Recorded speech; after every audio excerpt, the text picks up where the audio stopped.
My daughter called me insecure when I insisted her stepdad should not be invited to her graduation. She said, "He is my favorite dad, and I need him to see me graduate. If you are not comfortable with him being around, then I can cancel your invitation." What happened next was rather unexpected. I will tell you everything. First, let me quickly thank you for your continuous support.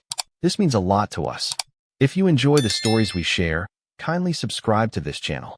It will be great if you can leave a comment on which city you are watching from. We might just give you a shout out in our next story. Today's special shout out goes to Sam Buckman from London. We are glad you enjoy our stories. Now let's go deeper into the story.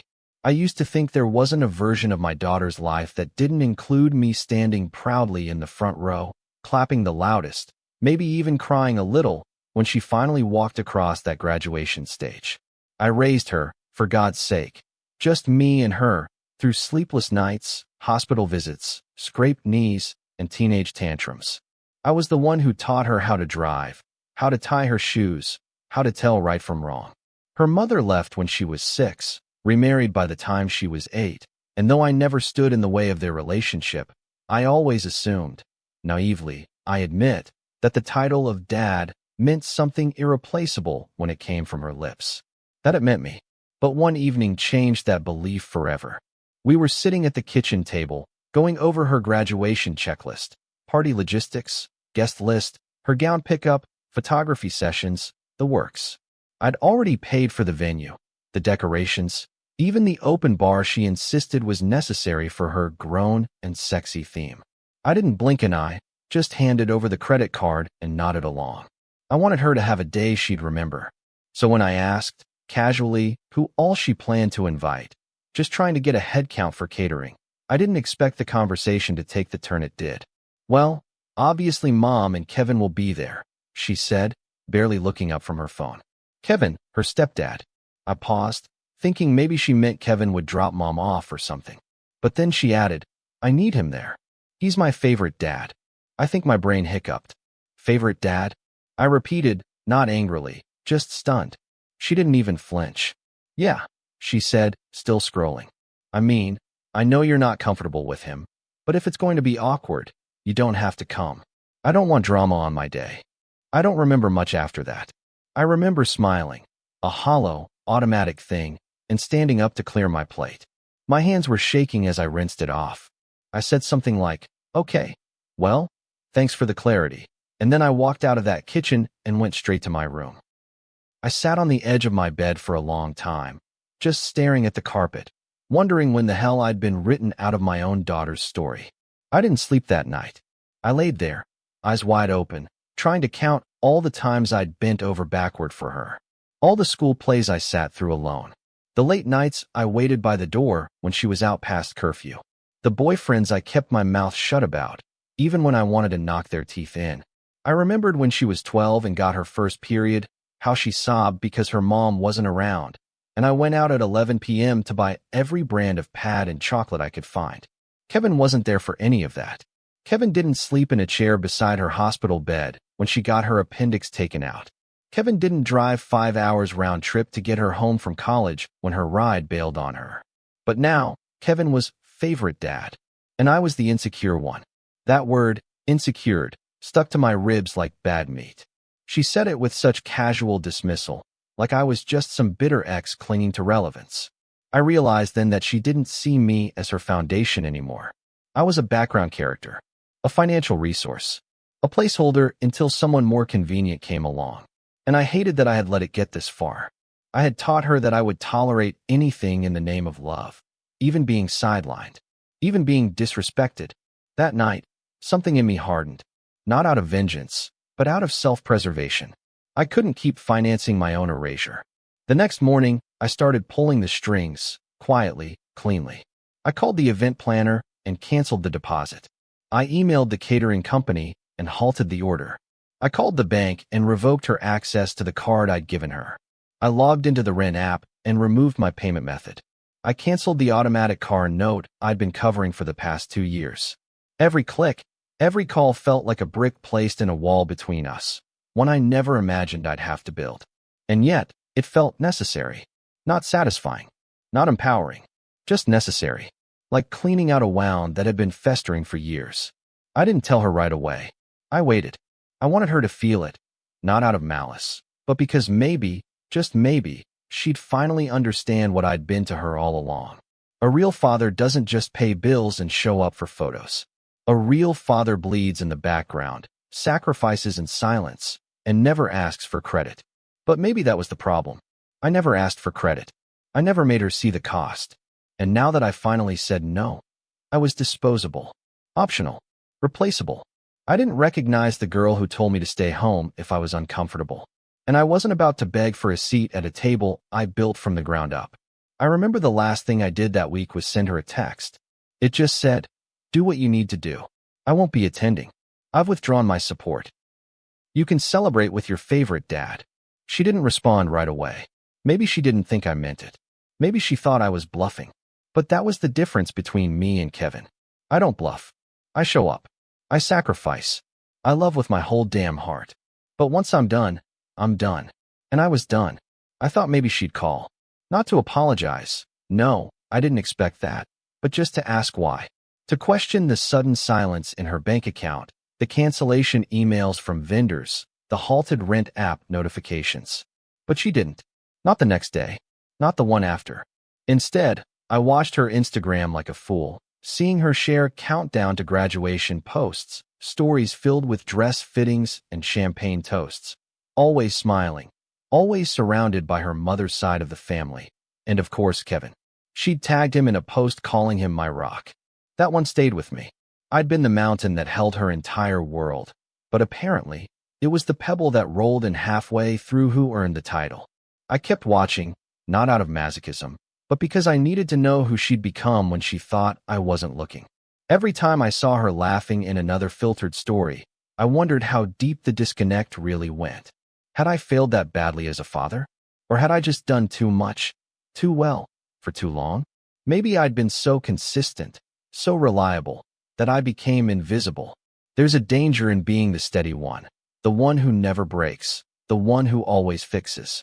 People start assuming your strength is endless, that your silence is agreement, that your presence is guaranteed.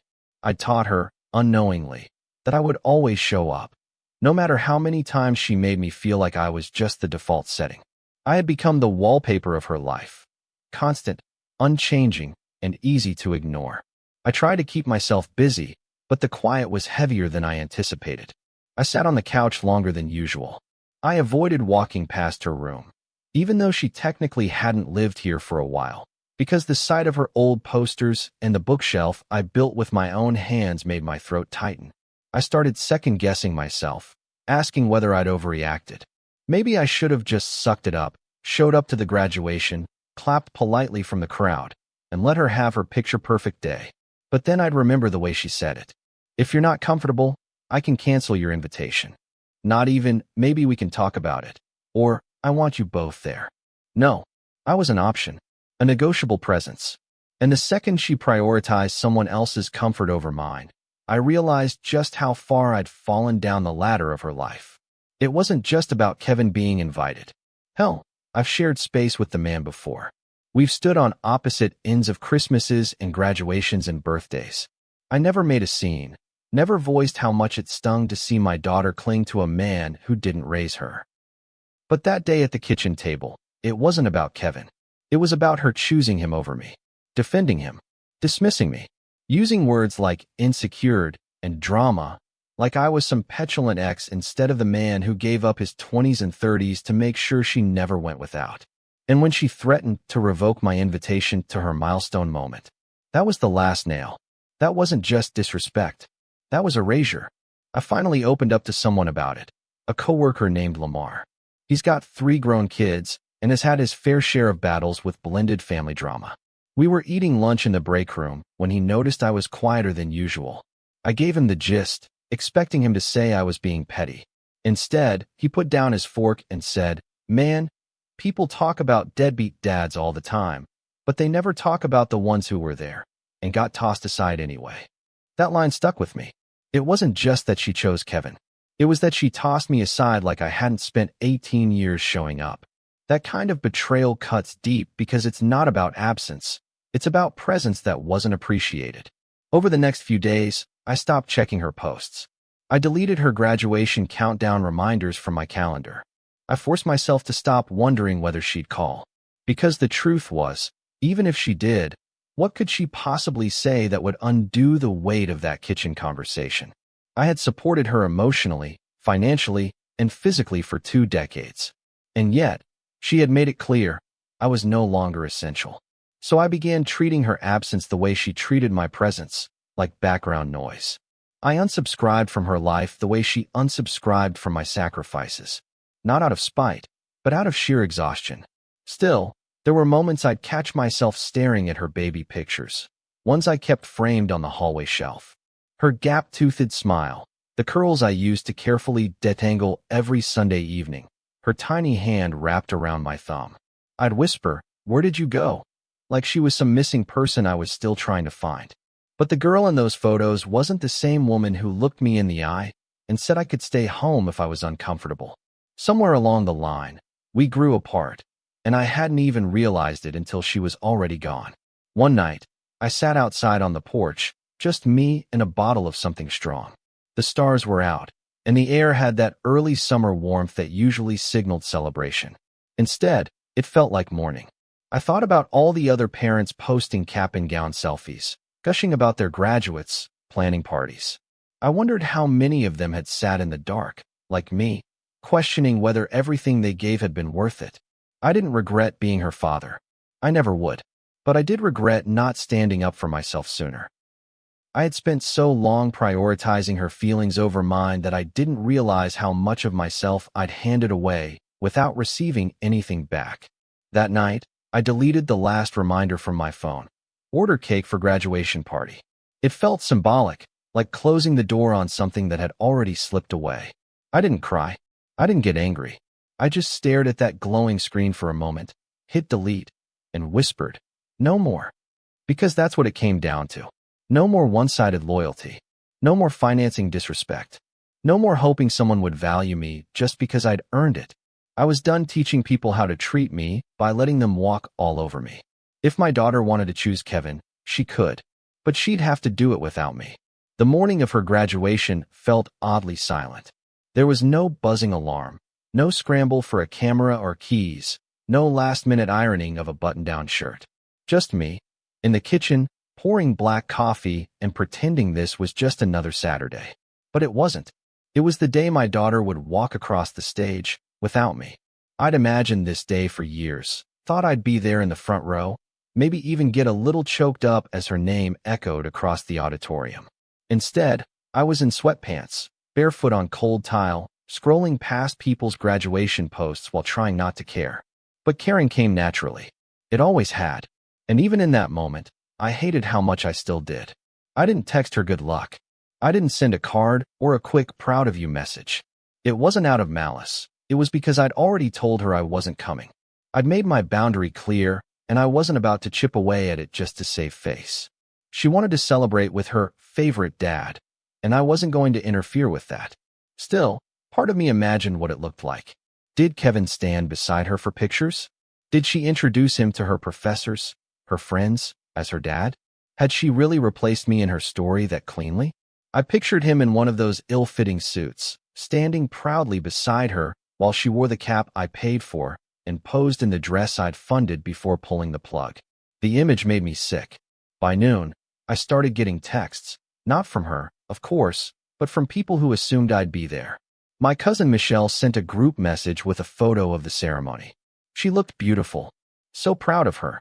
I stared at the photo, her smiling wide, holding her diploma, her mother beside her in a lavender dress, and Kevin in a navy suit with his arm casually slung over her shoulders. I wasn't mentioned. Not even a thanks to Dad for everything. Just smiles, filters, and a caption that read, "Made it. Wouldn't be here without the ones who held me down." Held her down? I damn near built the ground she stood on. It wasn't until 3 o'clock that my phone finally rang, and it wasn't a congratulatory call. It was her. The first call since everything. I stared at the screen, her name flashing, my heart rate picking up like I was about to be interrogated. I picked up on the 4th ring, calm and quiet. "Hello," I said, as if I didn't already know the storm that was coming. Are you insane? She shouted before I could say another word. How could you cancel everything? The party planner just called. The DJ bailed. The venue said they're keeping the deposit because you violated the contract, and now I can't even access my damn rent payment. Her voice cracked on that last part. She wasn't just angry, she was panicked. I waited a beat before I responded. You told me not to come, I said evenly. You made it clear I wasn't needed. So I acted accordingly. There was a pause on her end, followed by a bitter scoff. So you're punishing me? Seriously? Because I didn't want you and Kevin fighting at my graduation? That's so childish, Dad. That word, Dad, sounded foreign coming from her now, like a title she only used when it was convenient. I took a breath and answered, No, I'm not punishing you. I'm finally responding to years of being disrespected. You made a choice. I respected it. But choices have consequences. She went quiet. I thought maybe she hung up, but then I heard her breathing, shaky, shallow. You're really cutting me off? Over this? She whispered, and for a moment, she sounded like my little girl again. The one who used to crawl into my bed after nightmares. The one who used to draw me crayon cards that said, Best daddy ever. That memory stabbed deeper than her words ever could. But I didn't flinch. I already told you, I said softly. You can go ahead with your favorite dad. I've stepped back. You don't get to have both when you've made it clear I'm disposable. That's when the anger returned, sharp, hot, and unfiltered. You know what? Fine. If this is how you want to play it, don't ever expect a call from me again. Don't expect to be at my wedding. Don't expect to meet your grandkids. Don't expect anything. I could hear her voice cracking again, like she was trying to scream her way through the pain. But I didn't let it break me. I won't expect anything, I replied. Not anymore. And then I hung up. I sat there, holding the phone like it had physically burned me. I didn't cry. I didn't scream. I just sat in silence as the weight of the conversation settled over me like wet cement. I had just been disowned by the child I raised. But the truth was, I had already grieved that loss days ago. What I felt now wasn't shock. It wasn't heartbreak. It was relief. Cold, cruel, necessary relief. Later that evening, my brother Marcus stopped by. He'd heard about the fallout through the grapevine. News travels fast when family drama hits. He didn't judge. He just sat with me on the porch, cracked open 2 beers, and said, I saw her post. Looked happy.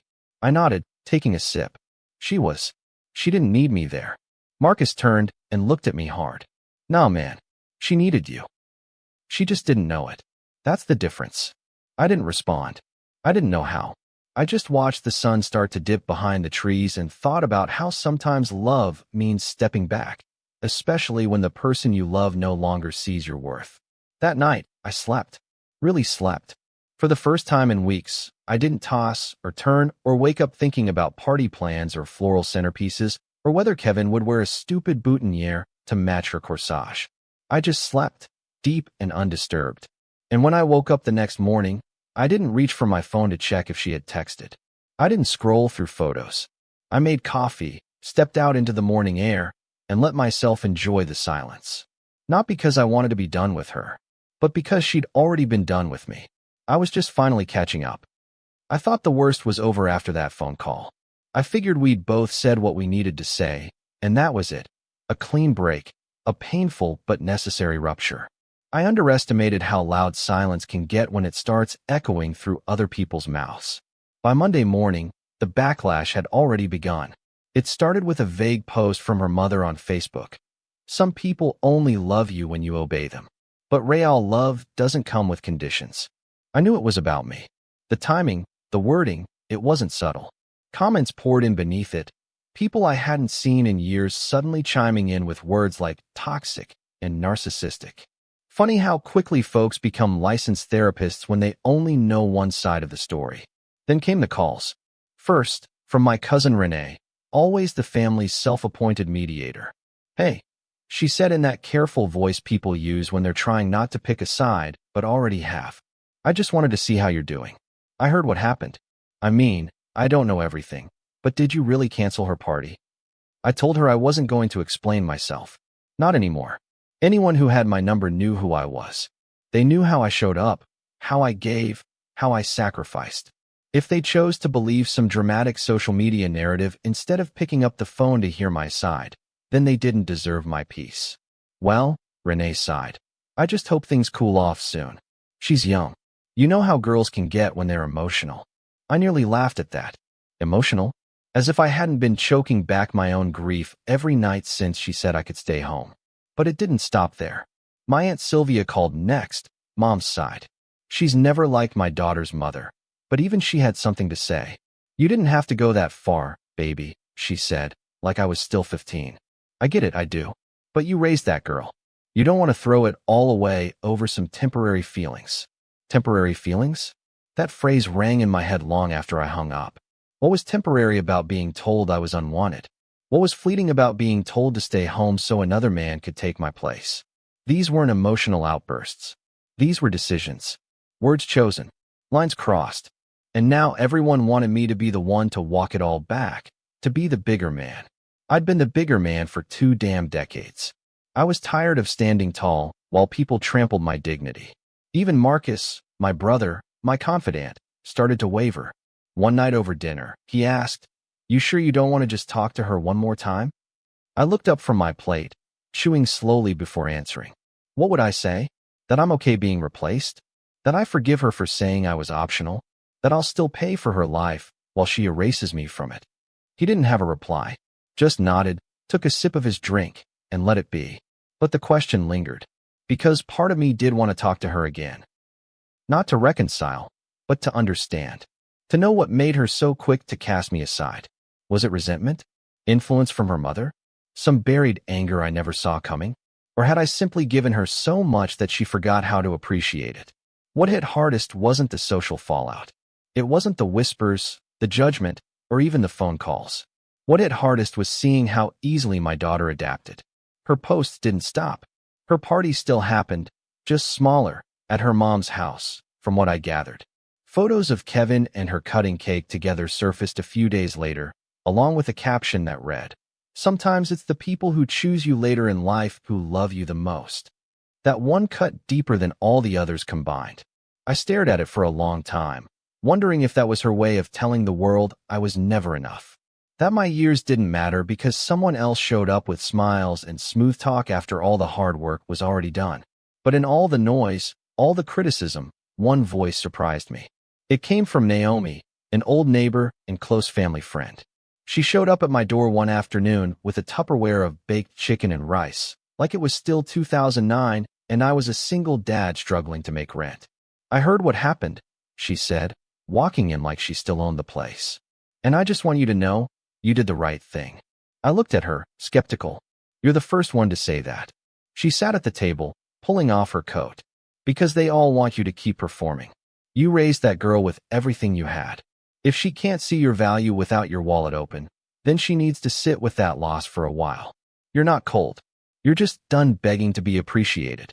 I sat there, quiet, as her words settled like warm broth on a cold stomach.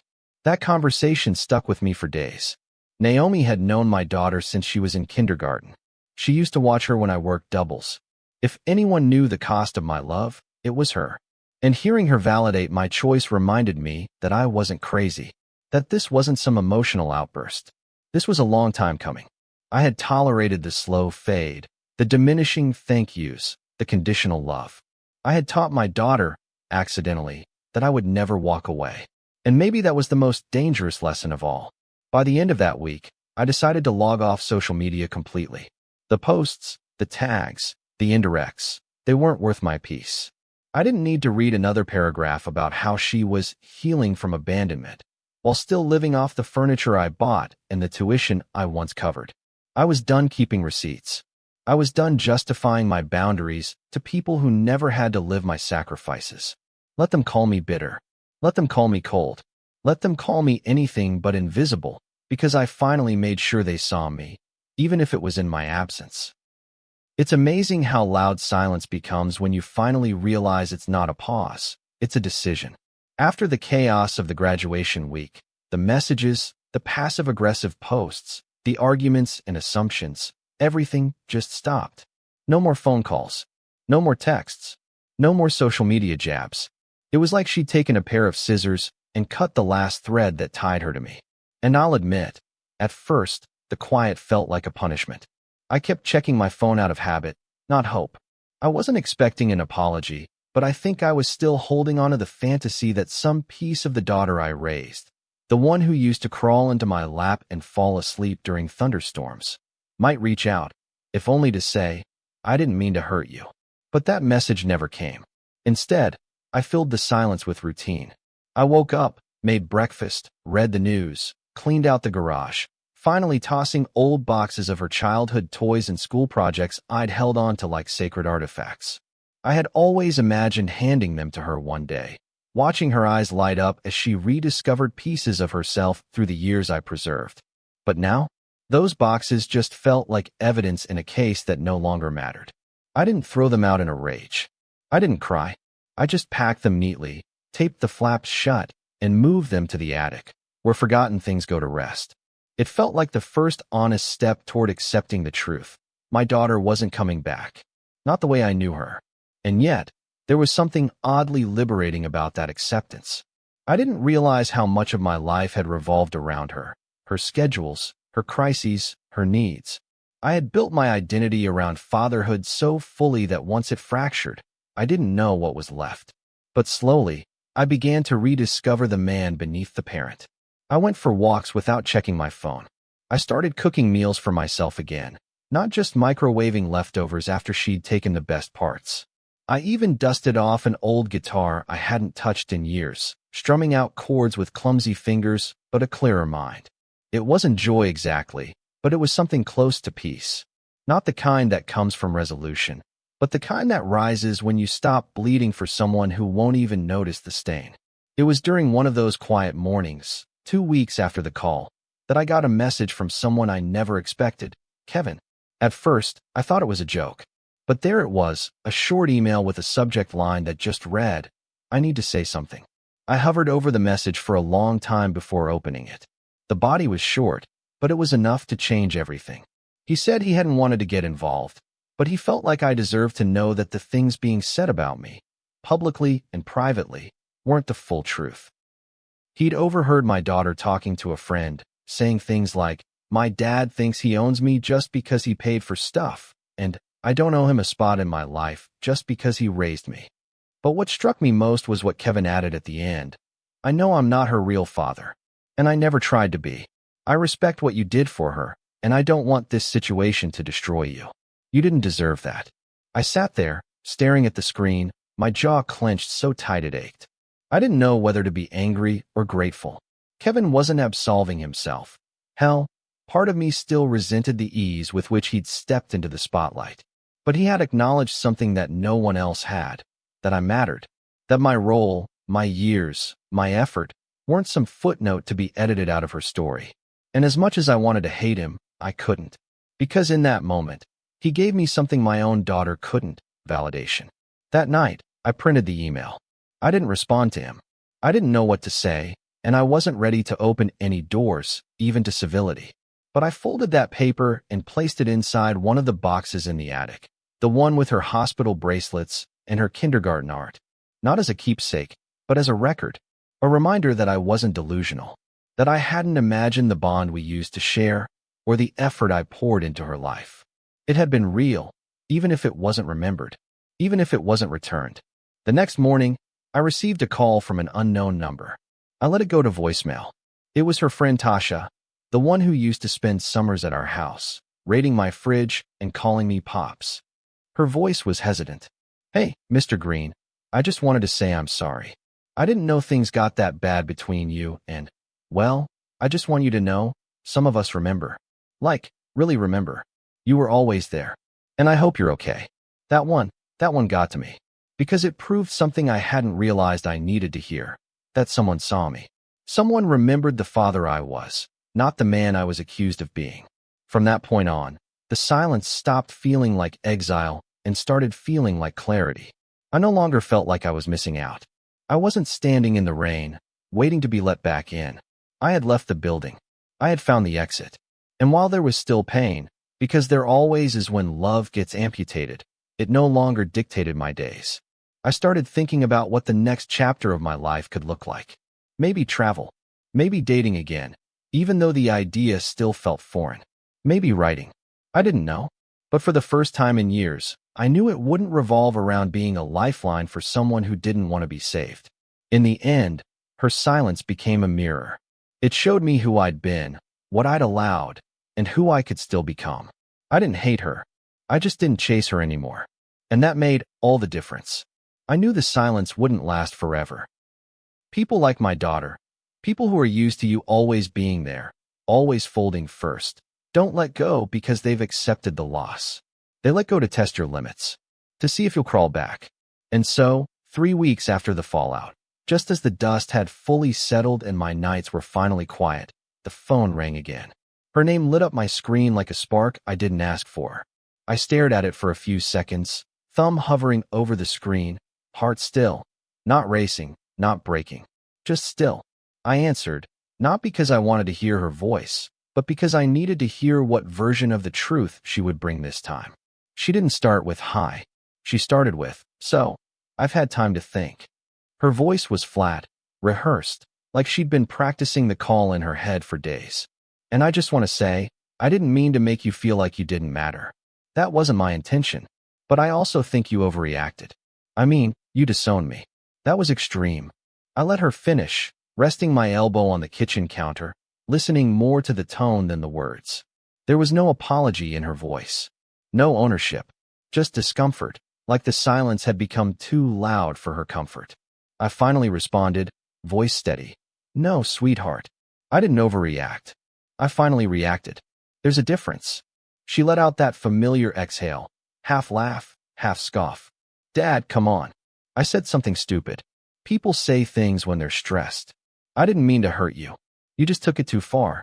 And now everyone thinks I'm some ungrateful brat because you've decided to make this into a thing. Her words hit like soft punches. Not enough to bruise, but enough to sting. But what she didn't realize was that the man she was talking to wasn't the same man she dismissed 3 weeks ago. I'd gone through my grief. I'd buried the fantasy. I had nothing left to lose. I told her I appreciated the call, that it must have taken some courage to dial my number again. But then I said, very plainly, this isn't about one comment. It's about years. Years of me showing up while being treated like a placeholder. Years of you taking what I gave and offering me crumbs of gratitude in return. That day in the kitchen wasn't a mistake. It was a reflection of how you really see me. She tried to interrupt, but I didn't let her. You made it clear that your comfort mattered more than my presence. You threatened to uninvite me from your life. I just accepted the offer. She went quiet. I could hear the tension in her breathing. So that's it. You're really done with me? She asked, and for a second, there was something raw in her voice. But raw doesn't always mean remorseful. Sometimes it's just fear. Fear that the safety net is finally gone. I took a moment before replying. I'm not done loving you, I said. I'll never stop doing that. But I'm done investing in someone who sees me as an accessory. I gave you everything I had. Now, I'm choosing to give some of that back to myself. Her voice cracked then. You're really not going to help me with rent anymore? That question, blunt, transactional, was the final confirmation I needed. She hadn't called to reconnect. She'd called to renegotiate.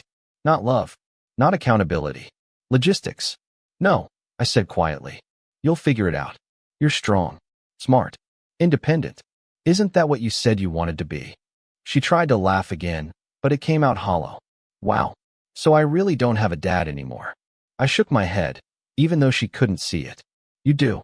You just chose not to call him that until you needed something. The call ended shortly after that. No tears. No screaming. Just silence again. But this time, it wasn't heavy. It was earned. Afterward, I stood at the window for a long while, watching the sky fade from blue to a soft amber. The kind of dusk that feels like an ending. And I realized something I hadn't felt in a long, long time. I was free. Not of her, but of the cycle, the expectation, the constant trying. I was no longer the man waiting for love to be returned. I had set it down, finally, and walked away with both hands free. I spent that evening with an old friend from college. We talked about work, about travel, about the years we lost trying to fix things that were never ours to fix. I laughed, real laughter, not the polite kind. I felt lighter. Like I was walking through a version of life I didn't know I was allowed to live. No more waiting for calls that wouldn't come. No more buying birthday cakes that wouldn't be eaten. No more paying for silence dressed up as independence. I had mourned the relationship. Now, I was burying the guilt. Weeks passed. Months, even. No word from her. No updates. And still, I stood firm. People stopped asking questions. Family stopped offering unsolicited advice. The noise faded. And in its place was something steady, myself. My days began to belong to me again. And when I walked past her old room, I didn't flinch anymore. I smiled. I remembered. And I kept walking. In the end, loving someone isn't always enough to keep them close. Sometimes, the truest form of love is letting them go, even if they never look back. Especially then. Because love, real love, doesn't mean tolerating being treated like an afterthought. It means standing up for your own heart when no one else will. And that's exactly what I did. If you've ever been made to feel like your love wasn't enough, or that your worth depended on what you could give, then you already know how heartbreaking it is to be treated like an option. But sometimes, choosing yourself is the only way to heal. If this story spoke to you, please like the video, share it with someone who needs to hear it, and subscribe for more real-life stories about family, boundaries, and hard-earned peace. And if you've ever had to say a final goodbye to protect your heart, tell us in the comments. What finally made you stand your ground? See you soon in the next story.